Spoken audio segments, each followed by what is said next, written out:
Halo guys, jumpa kami Unit Wisnu Wijaya. Kami akan memberitahukan tentang di mana kita pernah mengalami tagihan hilangnya sepeda. Namun disinilah tepatnya di mana si Asep pernah menagih janji sama aku sehingga apa yang terjadi, sepeda itu hilang. Namun apa boleh buat ya, kenyataannya sepeda yang berbentuk balap atau sepeda gunung misalnya hilang begitu saja bagaikan ditelan bumi. Namun bagaimana rasanya ya kehilangan sepeda itu? Apakah ini suatu tampak kejadian yang serupa? Ketika itu saat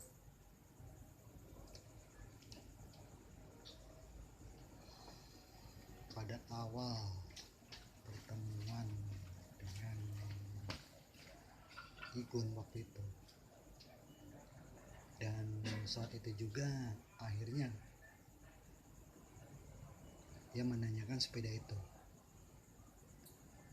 Namun pas dicek keesokan harinya sepeda itu hilang. Dan tiba-tiba saja akhirnya kita merasa tidak enak kalau sepeda miliknya itu hilang.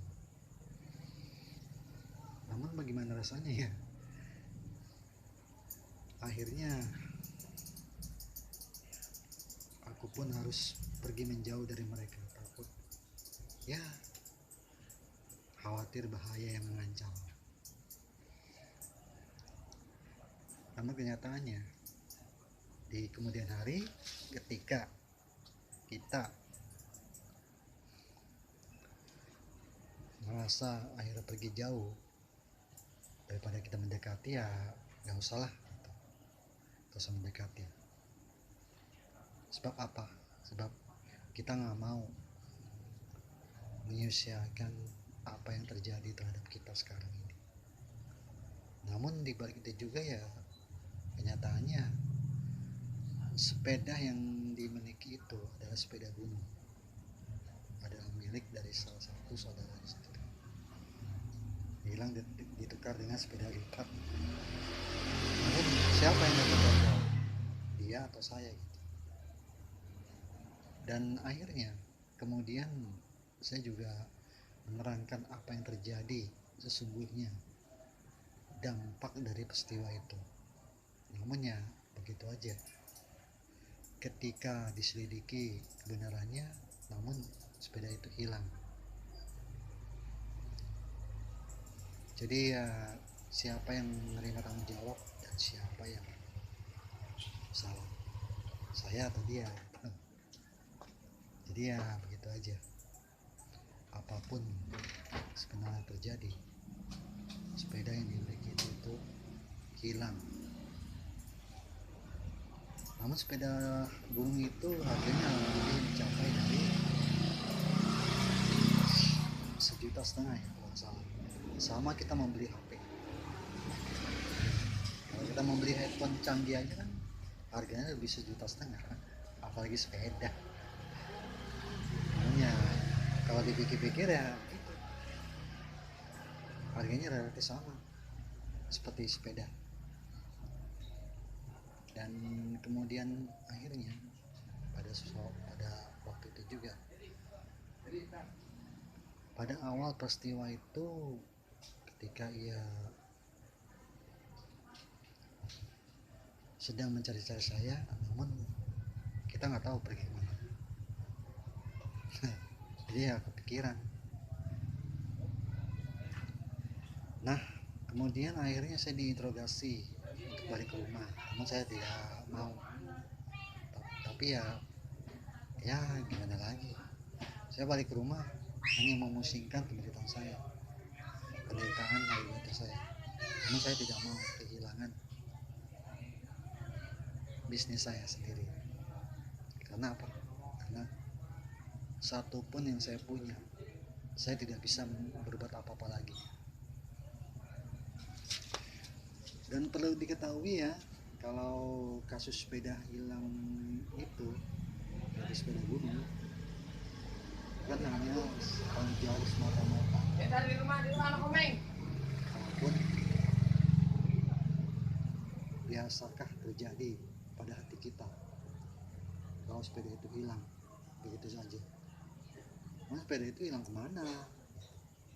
Nah, tiba-tiba dengan itu berkata-kata sambil marah-marah, mana sepeda itu, mana sepeda itu. Nah, akhirnya saya nggak tahu. Ya udah, saya akhirnya menjauh dari mereka, jauh banget. Pokoknya saya ingin dicari-cari terus. Nah, akhirnya kan ya begitu, tiba-tiba aja ya begitu ya. Kalau menurut saya sih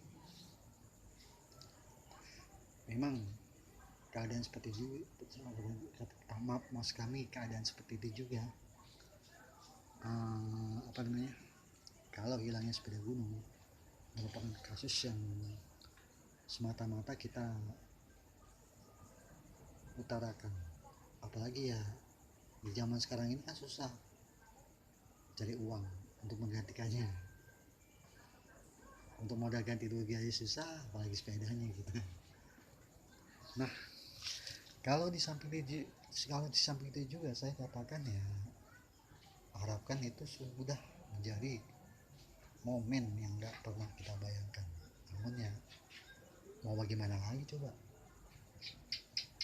nggak ada jalan satu-satu pun bagi kita untuk menyelesaikan diri sendiri. Dan karena itu juga ya, hilangnya kasus sepeda gunung itu memang suatu tak pernah kita abaikan. Tapi ya lain kali aja, hal seperti ini tidak akan mengulangi lagi apa dan bagaimana tukar menukar barang sejenis sepeda itu. Lah dia sendiri kan menonjol, sehingga saya pakai sepeda gunung, dia malah iri sama saya, minta tukeran dengan BMX. Ya udah, nah akhirnya begitu. Kalau menurut saya tuh memang sudah simpang siur apa yang terjadi terhadap kita. Jadi ya mungkin saja sih kalau saya katakan, kalau misalnya saya katakan uraian ini, saya lebih jelas, saya katakan sejujurnya, kalau sepeda itu kan yang kita pakai selama ini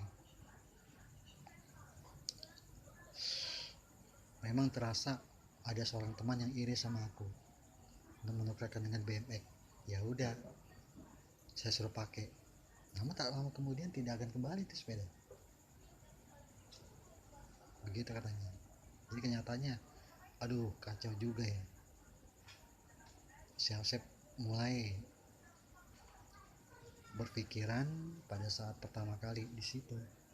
Dia menanyakan tentang sepeda itu. Namun saya takut sekali ya menjelaskannya. Dan maka itu juga kan dengan rasa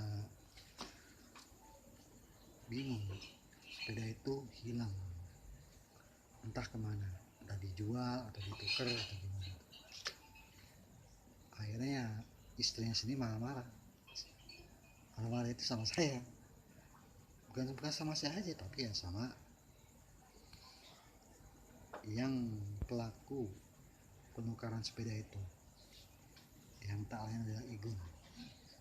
Namun Igun sendiri kan dianggap salah karena ya sudah berani melalaikan barang yang setidak-tidaknya harus segera dikembalikan. Jadi ya begitu aja. Maka ya apa yang boleh buat ya, yang salah dia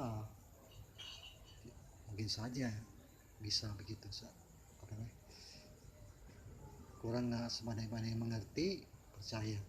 Karena kalau sifat apa yang terjadi terhadap dia memang kayaknya sudah mencapai keresahan bagi keluarga kita. Ya demikianlah, itulah ungkapan dari saya. Maka sampai di sini dulu ya. Udah masuk Isya, kita ketemu lagi. Oke.